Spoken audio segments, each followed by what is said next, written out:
So I will be doing day 9, Who Are You, O Immaculate Conception, Part 1. Yesterday I mentioned St. Maximilian's arrest by the Gestapo. I left out a remarkable detail that will be important for today's reflection. 2 hours before his arrest, the future saint penned the single most important theological reflection of his life. It was nothing less than the answer that had eluded him for so many years. The answer to the question he had pondered over and over from the earliest days of his religious life. Who are you, O Immaculate Conception?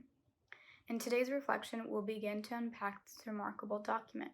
But before we do, let's pause and say a silent prayer to the Immaculata, asking for the grace to receive Kolbe's wisdom.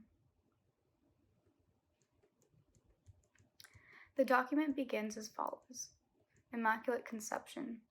These words fell from the lips of the Immaculata herself. Hence, they must tell us in the most precise and essential manner who she really is. Who then are you, O Immaculate Conception? Good question, but still no answer. Later in the document, Kolbe points out a simple but key point. At the apparition in Lourdes, Mary didn't say to Saint Bernadette, I was immaculately conceived, but rather, I am the Immaculate Conception. This seems to be a problem. After all, Mary was immaculately conceived. In other words, through a special grace from God, she was conceived in the womb of her mother, Saint Anne, without any stain of original sin, by the foreseen merits of her Son. So why does she speak so strangely? Why does she make the grace she received at her conception her very name? Doesn't this almost seem as if she were making herself divine? Clearly, Mary is not God.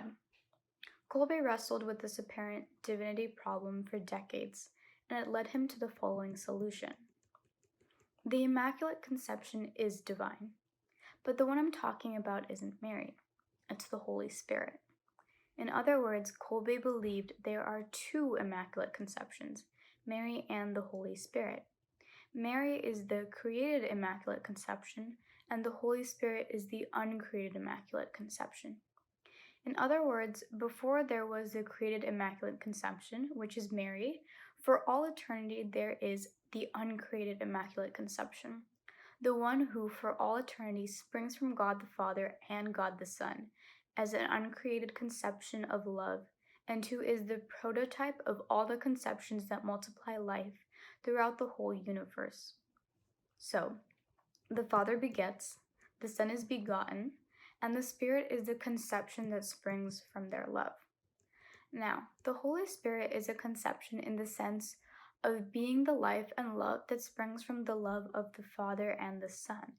In some analogous way, there is the conception of the children who spring from the love of husband and wife. The Holy Spirit is an immaculate conception because being God, he is obviously created without sin.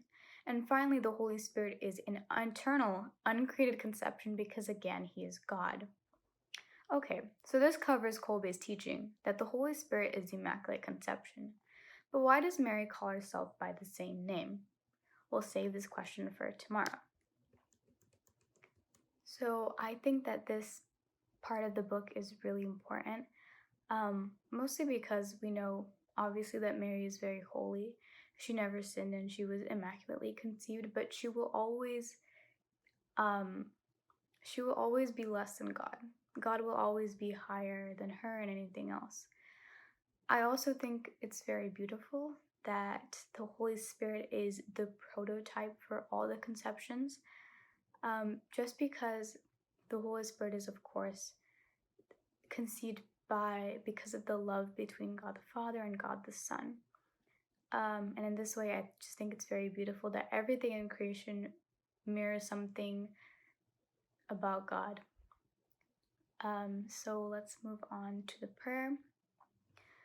Come, Holy Spirit, living in Mary, unveil for me the meaning of the Immaculate Conception.